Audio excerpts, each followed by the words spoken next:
You are listening to Service from Hell, and this is another bonus episode.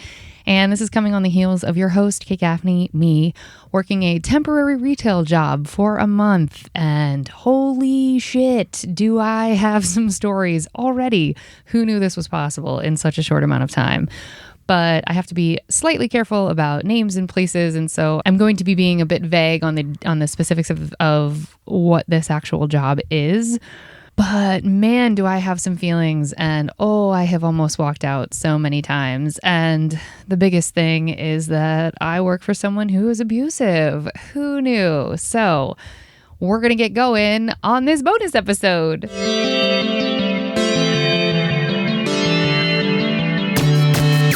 Okay, I tried to make notes as things were happening because it is the most absurd way I have ever been treated at a job. And I've been on set with shit-eating, terrible PAs who are just letting the shit roll downhill and being super abusive because they can be. And I have worked for angry, abusive people who are addicts and all of the things. And I have worked in a comedy club, as you all know. And that's its own specific brand of terribly abusive behavior.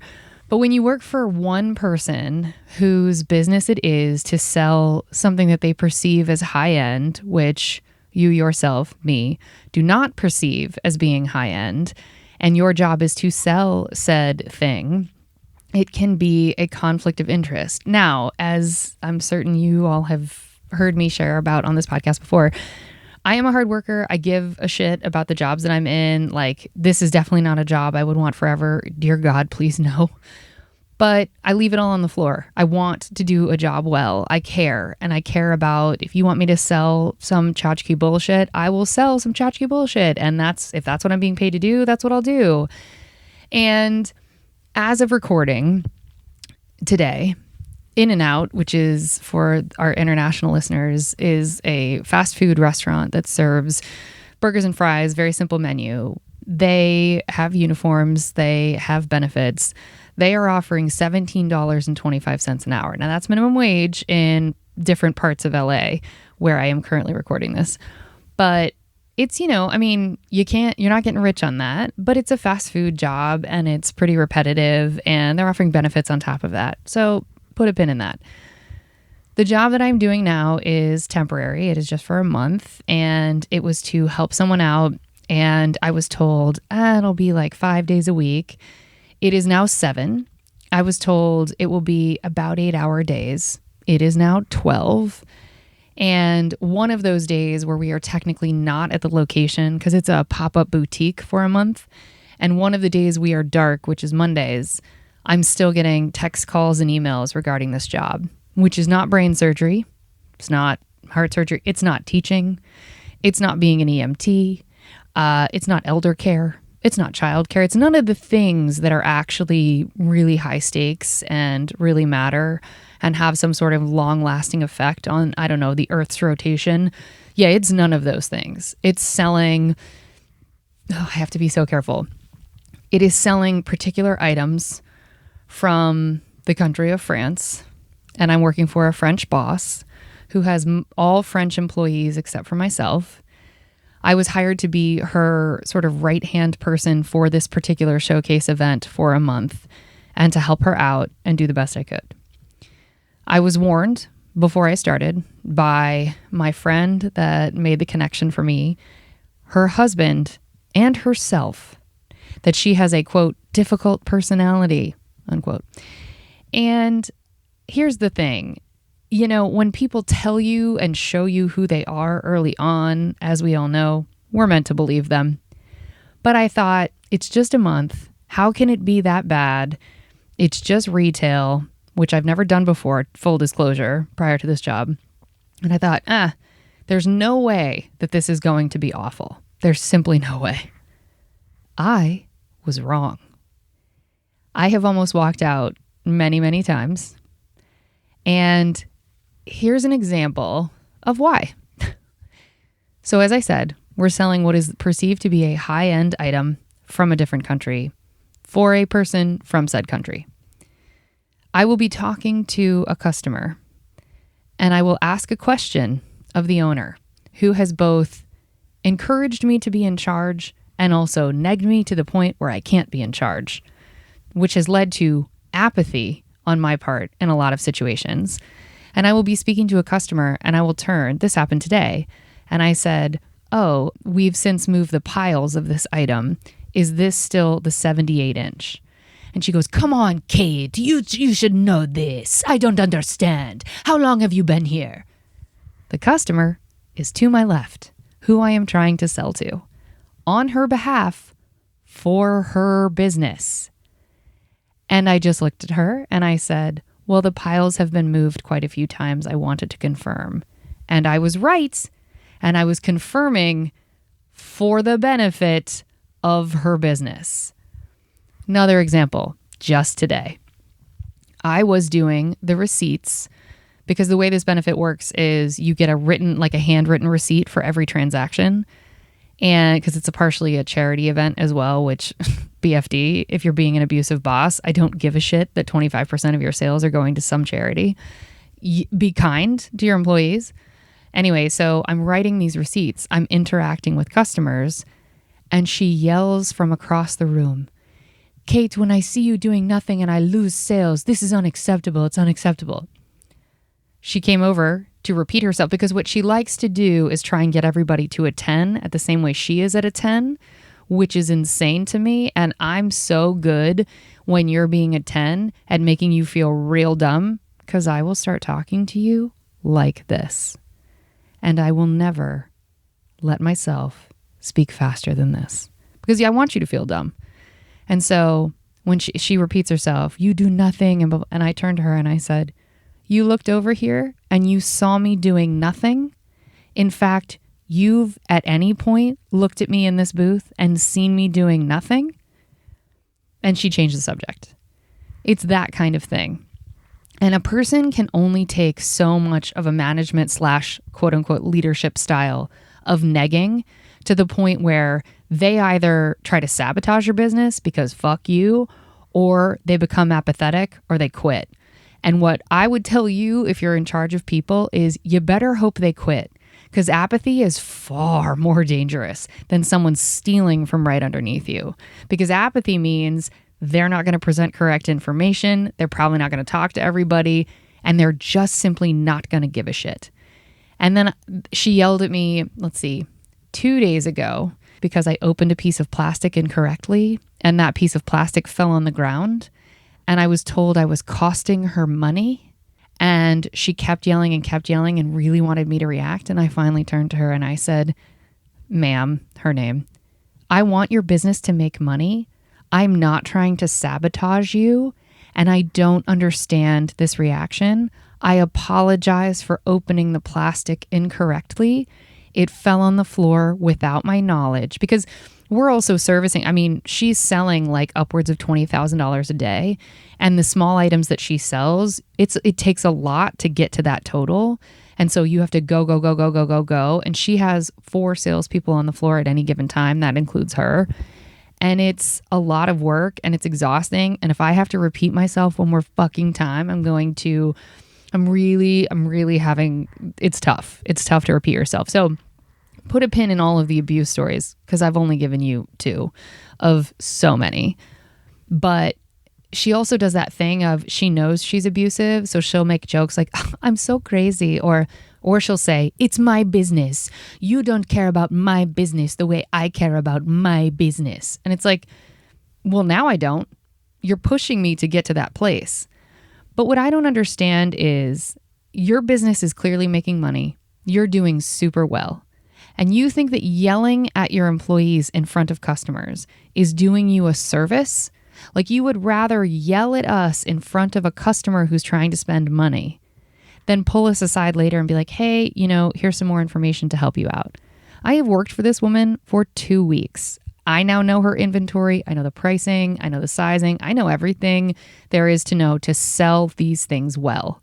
And you're still yelling at me over people. And something I can't handle is I really hate being accused. I hate being accused of anything, but I certainly, more so than anything, hate being accused of something I utterly, absolutely, and completely did not do. And When you as a boss have given me a direct order, even if I think you're a dumb fuck, I'm going to do the thing you've asked me to do because you're paying me to do it, because it is your business. So she gives a lot of direct orders that she then goes ahead and contradicts. And the thing is as you continue to contradict yourself, all you've told your employees is they can't trust you, and eventually they're going to be in charge. And that's how all of her employees behave, is that they eventually just wait for her to leave and they do what they want anyway. And I just want to, all of this aside, even though I've said this now twice, I have so much compassion for people that work in retail now. I am so sorry for all of the judgment I passed upon all of you, which I did a lot, saying to myself, being a bartender is so much harder, being a server is so much harder. I never want to hear it. Oh, in retail, what is it? You're selling jeans. You get to just stand around all day. Lucky you. We're running, if we're in food service, we're running our asses off.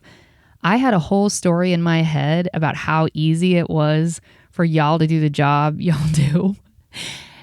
And let me tell you, selling tchotchke bullshit to rich white women whose median age is 97 is not enjoyable, is how I would describe it.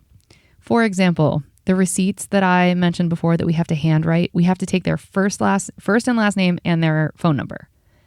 And I can't tell you the number of women with a crisp $500,000 ring on their wedding finger who not only refuse to look at me, but also will take a receipt from a different vendor and just hold it open so that they don't have to be bothered to either say their name or say their phone number. That happens to me every day, minimum 10 times in the day. And I don't even know what to do with it when it happens. So I just smile and continue to write their information. And I think the level of privilege it requires to not even be able to be bothered to say your own fucking name or your own phone number. There's only 20 vendors at this event. There's only 20. Assuming you buy from every single one of them, in an hour, you can't say your name 20 times and you can't say your phone number. Short of having some sort of psychological condition that prevents you from being able to do that, like being a mute person or a deaf person, which I can hold space for, short of that, you're an asshole. And the number of assholes I've had to deal with who do that, I have such compassion for retail employees. Because see, as a bartender, you got to tell me your drink. You don't have to look at me, but you do have to actually utter words that acknowledge that I'm a living, breathing human being in front of you. You don't have to do that in retail, apparently, because you can just touch some things, grab some things, put them down, and then point. Who the fuck is you? And the level of entitlement that it requires to interact with human beings that way is insane to me. Also, I do not owe you the soul in my body if you employ me. I don't. I owe you the hours on the clock, and that's it. When you are texting me all the time and you are using me as the catch-all for your untreated anxiety, it's going to eventually burn me out so hard that I might walk out on the job. I am shocked at the number of people in leadership positions, especially women, who do not take care of their own mental health and somehow fail up and end up in positions of power, including working for themselves or owning a successful business in spite of themselves, and who make it every employee's job to deal with their anxiety. For example, this employer does not pay people beyond when she has decided they should have been off the clock. So these women, one of the saleswomen she has, which by the way, this chick is a ninja in sales. Someone walks out with a $500 receipt who initially walked in and was like, I'm just looking, and meant it and kept trying to leave. And I was letting them leave. And then this chick swoops in and I'm like, yo, that person just walked with $500 worth of merch who was going to spend $0. So she's a gangster. She's so conditioned to be abused by this boss whose business she is making obscene amounts of money for, that she will just say, okay, you can tell her that I left at 6 and it'll be 6:30. And I've looked at her and I've said, yo, fill in the blank. It's 6:30 and you're still here, because I'm supposed to keep track of the hours. So it can be yet another thing that this woman yells at me about. And she'll say, no, just put 6. So-and-so owner is going to be mad at me. I'm like, and she'll always act, she cries poor all the time, which entrepreneurs usually are, but you have an established business where you have one person, me, handling all of the transactions. Today alone, she did $15K in sales. Today alone. And granted, like I said, it's a charity event and a quarter of that is going to raise money for schools. And like, it is a cool charity. But this crying poor shit and this shirking people for hours, she's pulled me aside and said, salesperson's name is really rich, so it doesn't matter anyway. It does matter. It does matter. And then this owner will also talk about karma and how much she doesn't like injustice. And she's a bully. She's a pure bully. All of the other vendors have issues with her. I've watched her get in screaming matches with several people. It is just, I can't wrap my mind around operating in the world in this way and being abusive and then saying you're sorry, but doing the same thing the next day. I'm tired. We're all tired. I'm working 7 days a week for 35 days when all is said and done.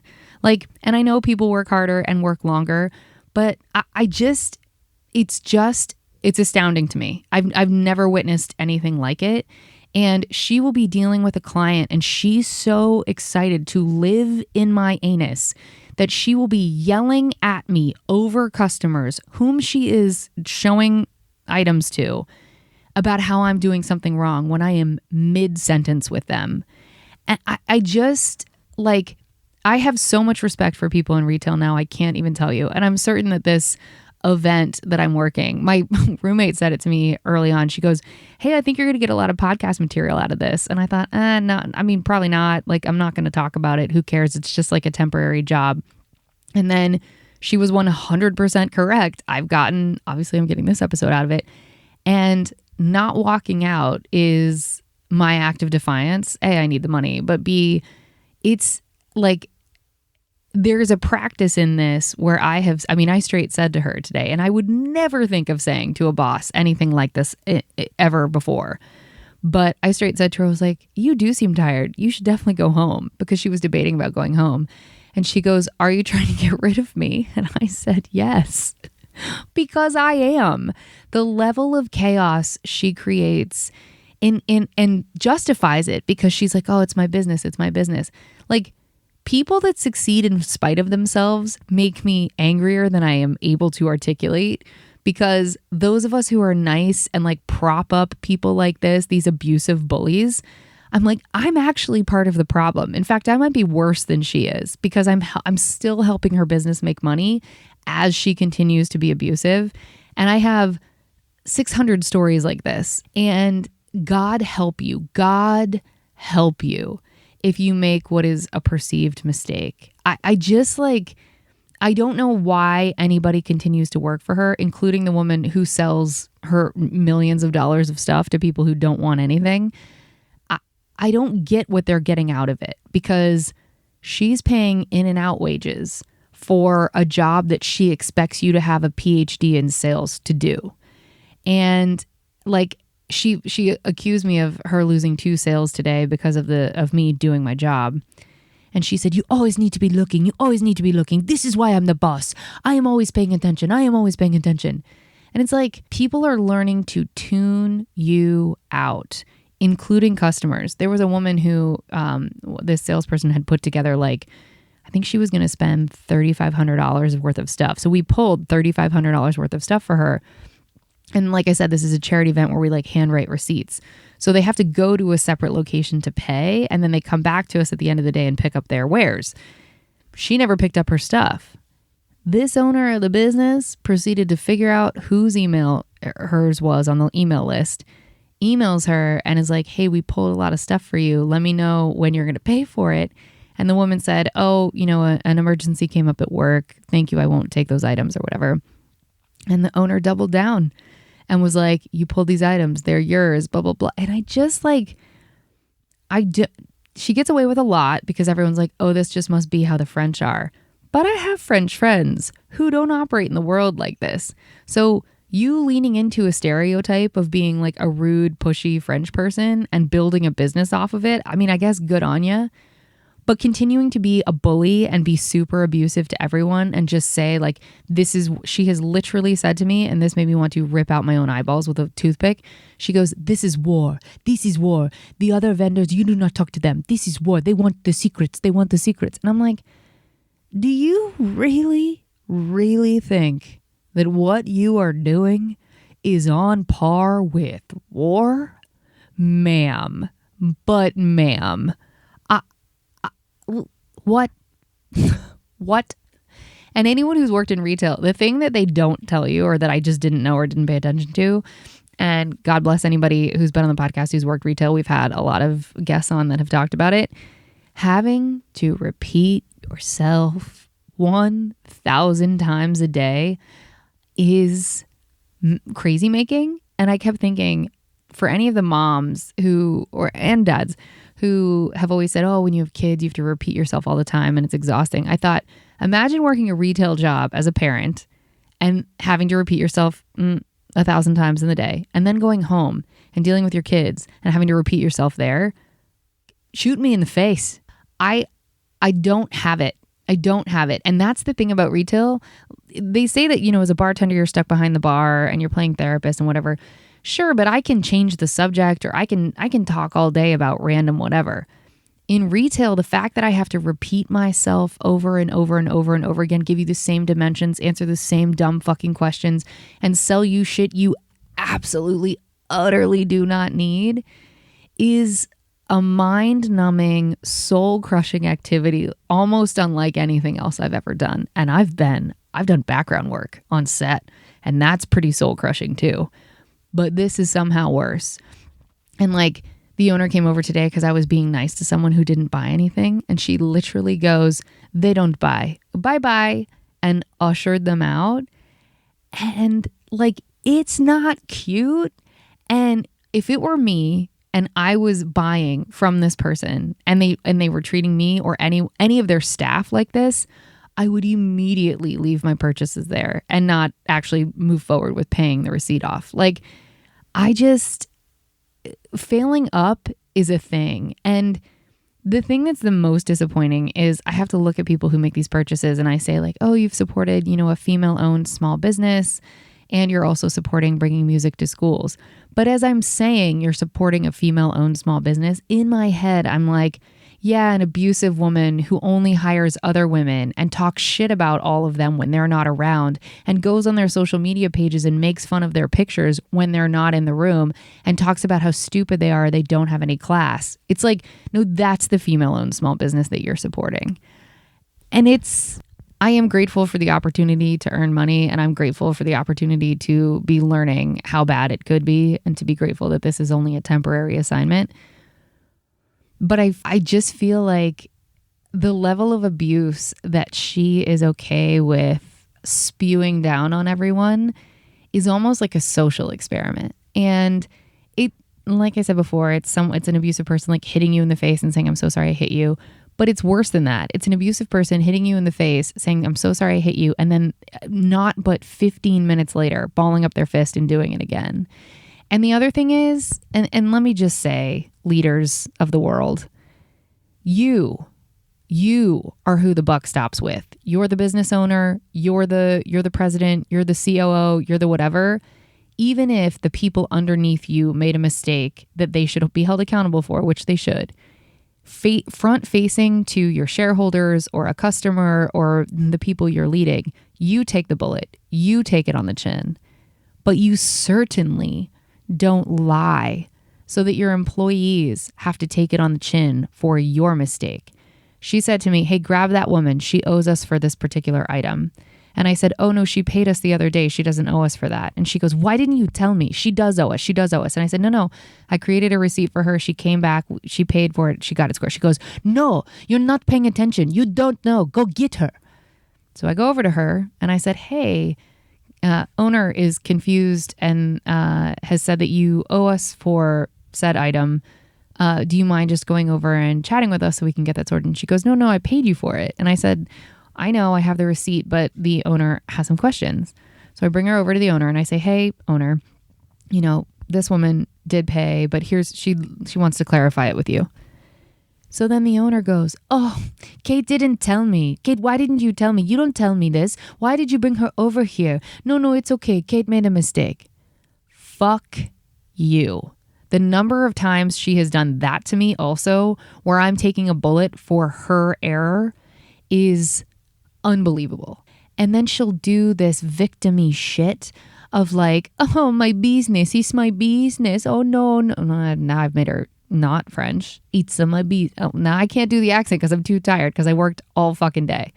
But the implication that I'm not working my dick off for you and then lying about me on top of that and then abusing me in front of customers, like it is next fucking level how angry I'm starting to get. And she said to me yesterday, she's like, oh, I saw you throw your head back when I said that you had to get the email. You had to get the email. And I saw you throw your head back. You are annoyed. And I said, I'm working really, really hard for you. And I said, sometimes it's a lot. And what I didn't say was, and you're extremely abusive and it's getting fucking old. I did not say that. I should have said that. But this is the shit that people don't want to go back to work for. This is the reason that God bless Gen Z, who's like, fuck you, let me out of here. Like, this is the bullshit. And she represents the old guard. She represents that it was like, take it on the chin, let yourself be abused, just be happy to be here, people. And I'm so envious of the Gen Zers who were like, fuck you. When they get abused to a certain point, or even in the beginning, they're like, this ain't it. And let me tell you, this being my first like job back post-COVID, whatever. I mean, I've been on set and I've done other things that I actually like love to do, so it doesn't really count. But this is my like, gotta make some quick cash kind of whatever temporary job situation. And the fact that it's customer service, because I just know how to do customer service, I couldn't have picked a worse boss. I mean, I picked a boss, I guess, for stories, so I guess that's good. But I couldn't have picked a more stressful, awful, abusive situation. And I just kept thinking today, I was like, this can't be it. This can't be my life. Like, this can't be what I have to do to be able to be an artist. Like, this is awful. And I just want to say, like, woman to woman or woman to non-binary person, the fact that women treat other women like this, please never look me in the face and call yourself a feminist ever again. And she does. She's like, I'm a strong feminist. I support Planned Parenthood, like blah, blah, blah. Never, ever, ever, ever look at someone when you treat other women that are on your staff like this, when you treat other humans like this, but specifically when you're a woman treating other women like this, because this is the patriarchal bullshit. This is you treating me as a man would. And you know what? A man probably wouldn't even get away with treating a female employee like this because you could argue discrimination. This is just a woman being a bitch to another woman. And this level of leadership, it's not leadership, but just owning a business and expecting everybody to take it up the ass for you. Fuck you. Fuck you. You're why people don't want to go back to work, and you're why people aren't going back to work. And if this were longer than a month, we only have a week by the time of recording this, it's like a week and 3 days. Trust and believe I'm counting down the hours for this to be done. And she's made reference to me working boutiques with her in the future. And I'm like, you're wasting your time teaching me all this shit because you are out of your fucking mind. I will live in my car before I work for this kind of shit again. It did give me an episode of the podcast. I guess that's good. Great. High fives all around.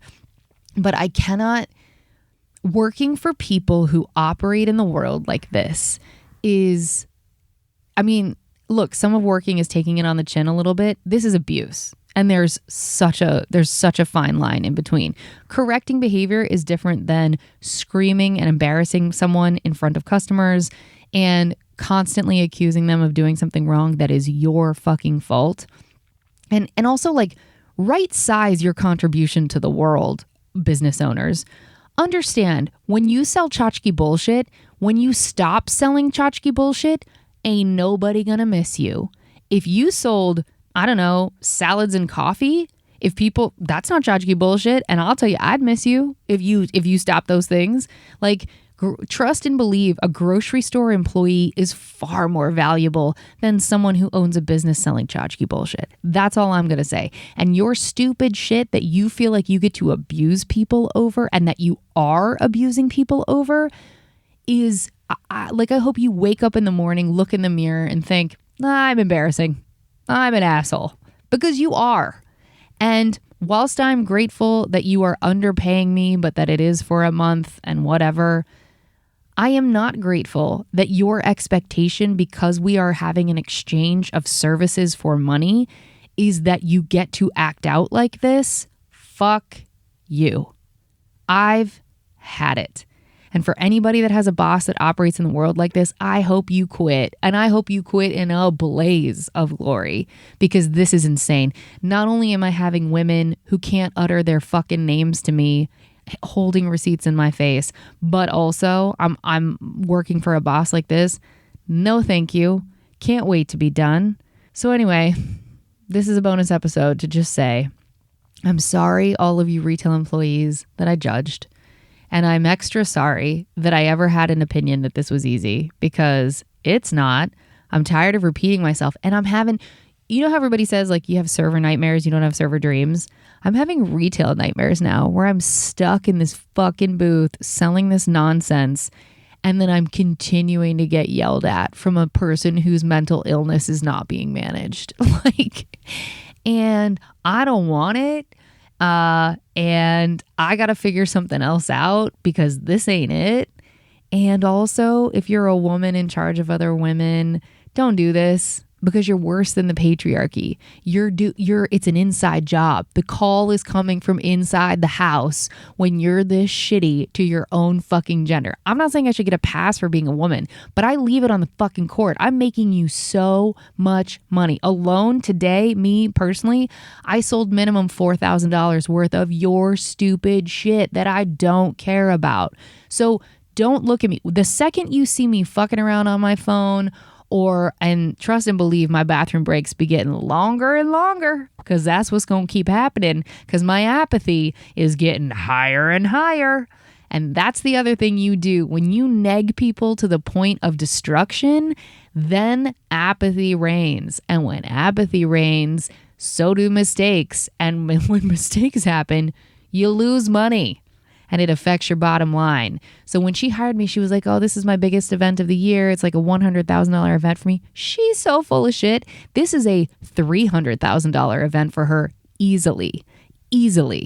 And her inventory, she can sell her inventory for years on end. It's not like a perishable good. It is a non-perishable item that exists in perpetuity. I don't feel sorry for her at all.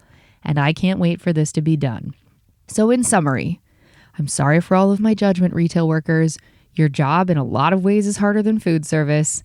And I'm also really sorry that I chose to be an artist. And I'm also really sorry I chose to be an artist and have to take jobs like this at all.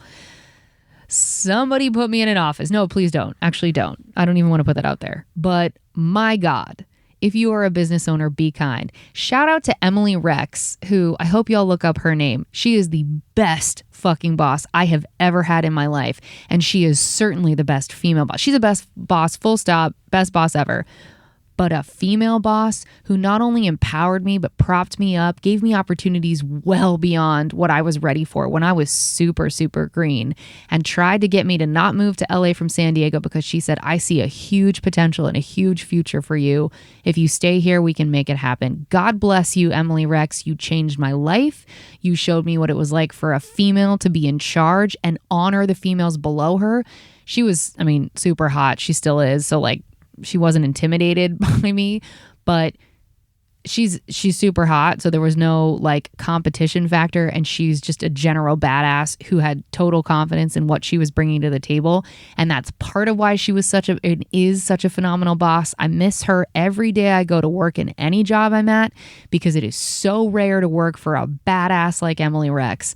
on the regular. Look her up. She's in San Diego. She's got a marketing firm. I'm sure she's probably running a bunch of committees too. She's a fucking G. And that's the kind of leadership that all women should be a part of. That's the kind of leadership everyone should have access to really feel what it feels like to prop up a business that you give a shit about because you love the person you work for. God bless you, Emily, and thank you for showing me that this situation with selling bullshit for an unappreciative French person ain't it. Thank you for showing me what real leadership looks like. Thank you for showing me what real business ownership looks like. And also, screw you a little bit for showing me that this is available, because working for someone like this becomes exponentially more intolerable when I think back to the opportunities you gave me at 22. So all that to say, retail's hard as fuck. Customer service is hard as fuck. I'm working a job I don't like. I'm sure I'll have more stories later. Thank you all so much for listening. Tell your friends about all my whining. Thank you, folks.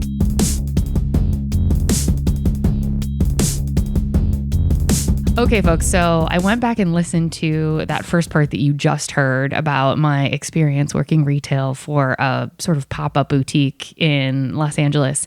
And I really didn't articulate best how awful it actually was. And also more things happened because I recorded that when there was still about 2 weeks left in the whole like shebang, the whole boutique or whatever. And it heightened and it got worse. And it's awkward because this person is my neighbor and I have to see her a lot. And yeah, it's awkward because you know how it is when someone knows they've been terrible to you and then has to look you in the eye in the future. Yeah, she's got her tail between her legs a little bit for how abusive she was. And is probably. And I later got blamed because I'm not French, so therefore I wasn't strong enough to push back when I should have. Now look, I don't think that has anything to do really with where you happen to be born, but I do agree that I could have put my foot down and should have put my foot down a lot more. But isn't that interesting how I'm even getting blamed for how I received the abuse? It's pretty impressive. And so I wanted to do like a little, I don't know, asterisks after the last episode and be like, but wait, I didn't explain how bad it was. Because it really just sounds like I'm complaining about a job, just like any old job. And I mean, I guess when I go further into, you know, a good boss that I had, what up, Emily, and how much we were able to accomplish when someone is like, another female specifically is believing in me and, you know, propping me up and telling me that I have the, I guess, agency to make some decisions to make the job better.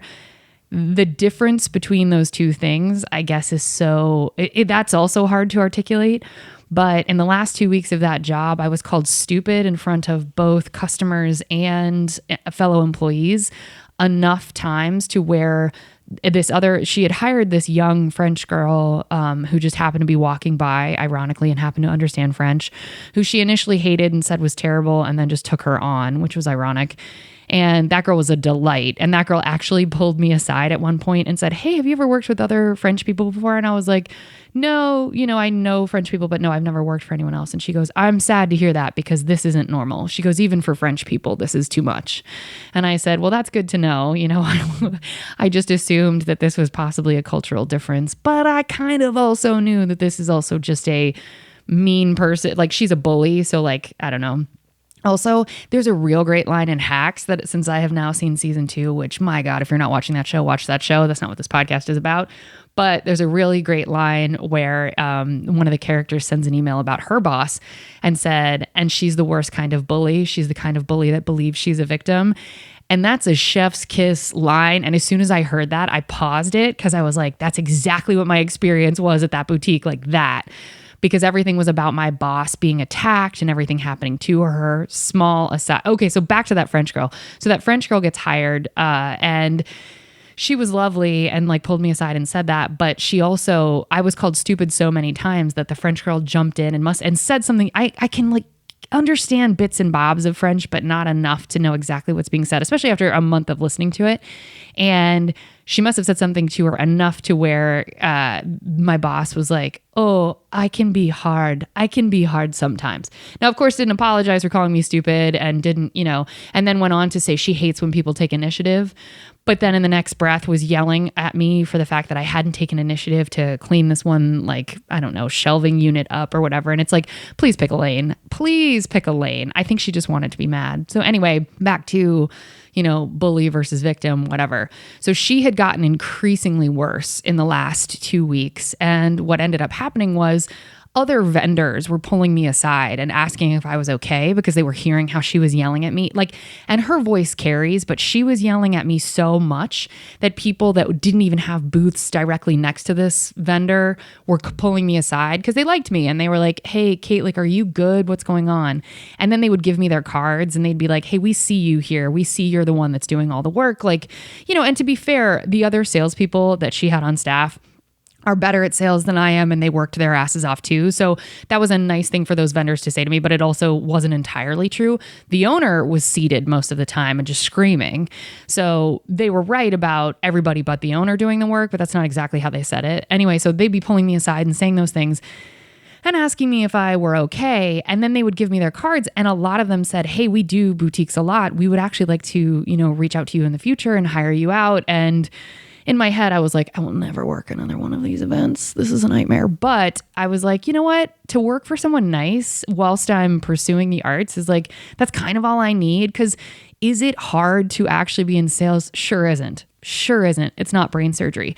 What is hard is the taxing nature of constantly being rejected, picking back up, repeating yourself, going back into the game, trying to upsell, all that stuff. But that's so much of acting. It's just you just get rejected. Keep it moving, And so anyway, these vendors say all this stuff to me. It's really nice. So the last 2 weeks of the job, I was pulling away emotionally as if I hadn't already, because I was just like, just get through this. Because I needed this job to pay for a trip that I'm going to go on. And so I was like, just power through. So the last week or so, I had told the other vendors, the other vendors would only speak to me when the owner wasn't around, because when the owner hired me, she said, I do not like it when my staff interacts with anybody else there. She goes, it's war. Okay, put a pin in that. And she said, all the other vendors are going to come up to you and they're going to want to know our sales. They're going to want to know what we're doing. They're going to want to know what we have going on the side. And she said, I have a lot of integrity. I don't want people to know exactly what's going on. So here I am thinking, okay, this must be war. I have to watch my P's and Q's. I got to be really careful. And I'm hired by her. So for the first week or so, I didn't speak to any of the other vendors, and they would say hi to me and I would just say hi and be polite because I'm not going to be a raging bitch, but I wouldn't engage in conversation. By the last 2 weeks, I was like, I'll talk to anybody. I was giving my cards out. I was talking to anybody that would speak to me. Now, I wasn't doing it blatantly in front of the owner, because even though I thought that was such a weird thing to ask, she is my boss. And so I was like, all right, I just won't rub it in her face that I'm speaking to other people. But first of all, it's not war. And second of all, she said, oh, I do it better than the other vendors. I have integrity, whatever. And then she would make side deals with people via Venmo so she wouldn't have to give the showcase the money that she was supposed to, because 25% of the sales would go back to this charity. And she was she was doing side sales. And it was well, do you have integrity, or do you have integrity when it's convenient? And so this is the kind of person that I'm working for. And so I casually have to co-sign on that, because I'm not going to say anything to her bosses. And I'm also just not going to get involved with that. And other vendors would pull me aside and try and get information about her because she sells a lot there. I wouldn't play that game because I think that's no thanks. I'm not trying to get involved in that way.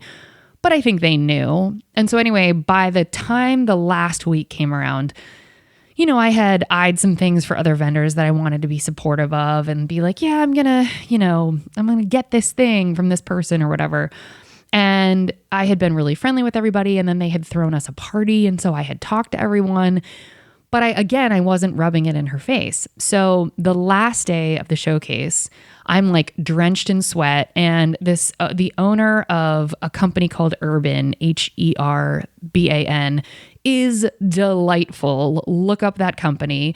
She hand makes all her own lotions and soaps. And I'm not supported by her. She doesn't know I'm doing this. I'm getting nothing out of this other than to say she was delightful. And I had said to her, hey, I'd love to grab a lotion from you, because I wanted to support her.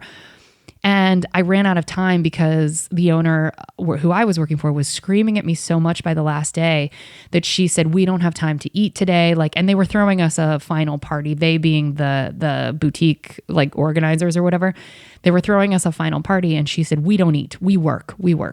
So we're working and all the other vendors are going and getting a burger and hanging out. And so we're working. The owner of Urban comes up to me and is like, hey, I've got a lotion for you. I've held it aside. I was like, great, I'll pay you in a little bit, whatever. And then I just got mired in getting screamed at. And so she, as we're leaving, all of these various vendors were giving me a hug and they were like, it was really lovely talking to you. It was nice to meet you, blah, blah, blah. And then the owner of Urban comes up and hands me a bag and she says, here, just take this. And I said, no, oh my God, I have to pay you. Like, please let me buy this, whatever. And she goes, just learn to receive, just say thank you. And she's right. I need to learn that too. And it was so sweet. And she gives me a big hug. I haven't seen her since. I said, how can I pay you? And she goes, go to my website. And like, there's no link to her Venmo. There's no way for me to pay her. She just gives me this gift. Well, all of this happened to be in front of the owner that I was working for. And she was fuming hot. Like you could tell she was so mad because none of them said goodbye to her.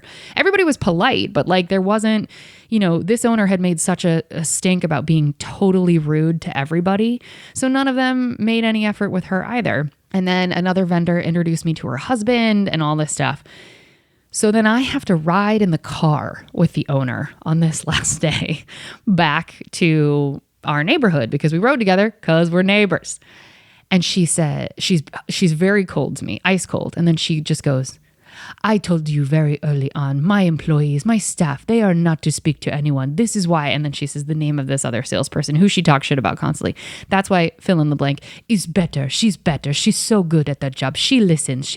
And I said, fill in the blank name. I said, I'm not going to be openly rude to people that speak to me. And if that was your expectation, I don't think we have the same expectations for how to interact with people. I did not say that. I did not ask you to be rude. You are not to speak to them, but I did not say be rude. It's like, well, then what the fuck am I going to do? You don't want me to speak to them, but this is where we're at. Like so they say hi to me and I just ignore them. That's not how life works. And also, the reason you don't want me speaking to anybody else is because you didn't want to have happen exactly what did, which is I'm getting poached. And she also thought that I was going to tell on her and express how she was cheating the system. And it's like, no, that's your like cross to bear. I'm not a snitch. I'm not getting involved with that. Like you choose to operate that way as a business. Gross, but that's your choice. I don't have shit to do with that. But it was so interesting how fucking mad she was and how she kept saying, my good employees don't do those things, whatever. Also, the next morning at 7 a.m., I have to go pick up a truck to like do teardown. She sends me a text at 6:30. I can't believe you forgot to take down the lights in the tent. Now, keep in mind, every time I was in the tent the night before, I was getting screamed at for all the things I wasn't doing, but I wasn't able to finish any task. It was like she would just scream and I had to like, okay, I've got to file this away, do this thing next, then do this thing. And so all I wrote back was, add it to the list of things I've done wrong and how I messed up this whole entire experience. Like, which is such a weird, like it's such a petty, not appropriate thing to say to a boss. And like, I shouldn't have texted that. But I was also just like, I had it and it was the last day. And I was like, I will literally never even sneeze in your direction again. Like this is over in flames. I'm so done. When I'm at a place where other people are pulling me aside and being like, hey, we are witnessing the actual abuse you're experiencing. Are you okay? Like I mean, and I took so much on the chin because I still am of the belief, like how you do one thing's how you do everything. So just because I'm working for someone abusive doesn't mean that I get to match their level of chaos, but I do get to put my foot down. And I'm not very good at that, as a lot of people take advantage of. Like I am not great at that. And so I don't even think she responded to that text or whatever. And so we tear everything down, whatever. I have had to see her a couple times since then. And her husband actually pulled me aside and said, oh, I bet you'll never, ever work for her again. I bet you'll never forget the experience you had. And I just laughed. And, the thing is like, we also undid all the truck at her at her house the morning that I was getting a text about how terrible I am. And we organized everything, and she just screamed the whole time and would rip stuff out of our hands and say, and go to do whatever the organizing was and say, I am the owner. I have hired you. There is no reason I should be doing these things. I am doing these things, but I am paying you and you stand around. Pick a lane, ma'am. Either you like people that take initiative or you don't. Either you like people that do the job that they were hired to do or you don't. Either you want to delegate or you don't. There is no in between that just absolves you of all responsibility and lets you just scream. So this is an addendum to that episode because I am just beyond. I'm just beyond, and I'm still like, it's been not even quite a month since that job wrapped, and I still, like, in the middle of my meditations, I'll just be mad. And I'm like, I have got to get over that because I co-signed on it and whatever, it afforded me the opportunity to go on a trip that I'll be going on, but I just am. I mean, it sort of goes beyond customer service because it does go beyond customer service because anybody who's ever worked for an abusive boss, and I would imagine a lot of us have, it is astounding how so many of us will just keep trying again and like, all right, well, they yelled today, but maybe they won't yell tomorrow and maybe I'll get kudos and praise for doing X. She never sent me like a text of like, hey, thank you, you did a great job. Like none of that. In fact, I got texts for the whole next week asking where stuff was, what this email address was, what this was for, what that was for. And I'm off the clock. I'm done. And I responded because I actually want to live a life of integrity, but I'm not a hero in this. I did a lot of stuff wrong, but I cannot get over the fact that people like her get to own businesses, hire great staff members, because I'm not the only great person that worked for her, and continue to succeed. And that $300,000 event for her, like, I can't imagine being so insanely ungrateful and then talking about how you have a spiritual practice and you're a crystals person and you meditate, you do yoga, you believe in giving money to charity. You want to help the homeless, blah, blah, blah. Help your staff. Be nice to the people in your immediate orbit. Please, ma'am. So I had to add this to the end of that other episode because I don't think I did a good enough job expressing how awful it actually was. And just like any abusive relationship, the more you get screamed at, the more you become a shell of who you are. And the more you sort of go inside of yourself. And I swear, like, she was probably jealous of the fact that the other vendors actually were kind to me and liked me, and that I was able to toe a very professional line of when they asked me questions, I could avoid them and not get involved, but also I will still give you my card and absolutely work for you in the future if I need to. And the vendors that gave me, like, I got gifts from like 3 different vendors as I was leaving, and it was just like, yeah, my life is better and I don't live in a constant state of just like if I'm breathing and if I'm awake, I'm yelling. I really am grateful that is not my existence and that is hers. But I still, like, the rage part of me is like, yeah, but I still want her to karmically sort of get what's owed to her. And she talked about karma all the time. And I'm like, ironic. It's so ironic. And so it was that line from Hacks. The reason it came to mind was because that articulated and personified exactly who she is. And those are the worst kind of bullies. And she's a bully. Like, and I said in the last episode, or maybe I said before, like, you're pulling up pictures of staff members who are not currently present. You're going to their Facebook pages and telling everybody they look like a man to be insulting and be mean to them. Like, that's someone you're paying who's propping up your business. You are a disgusting person. You are a disgusting person. And it did start to make me feel morally conflicted that I was earning money for that human. Like, so, again, shout out to Gen Z who's like, deuces, we're not sticking around for this crap. I think a little bit of working is taking it on the chin, but this was next level. So I'll never work for her again. Again, as I said before, I really feel sorry for people that work in retail. God bless. And yeah, I just had to add this and ended up going off for much longer than I planned. But I just listened back to the episode and I was like, nah, I wasn't honest enough. So we're going back in. Also, I feel like I can be a little bit more honest now that I'm far enough away from the job. And it's like, yeah, if I see her in the street, whatever, she's got to look me in the eye first. I was never abusive to her. Anyway, folks, thank you so much for listening to yet another bonus episode. We are so excited for the future of this podcast and where we're headed. And we're so grateful for all of your emails and all of your support and everybody on the Patreon. We appreciate y'all so much. You keep this afloat. And as I've said to people before, art is built on the backs of people like you. You know, the people that support us, the people that not just financially, but emotionally, and reach out and let us know how much you like these things and like the crap we're just putting out in the world. So yeah, thank you for letting us build art on your backs. It truly is a pleasure. And yeah, thank you all so much for listening. Remember, if you can't afford to tip, you can't afford to go out. But I'm going to also add an asterisk. And if you own a business and you're abusive, burn your own business down. Okay, thank you folks so much for listening. Good night.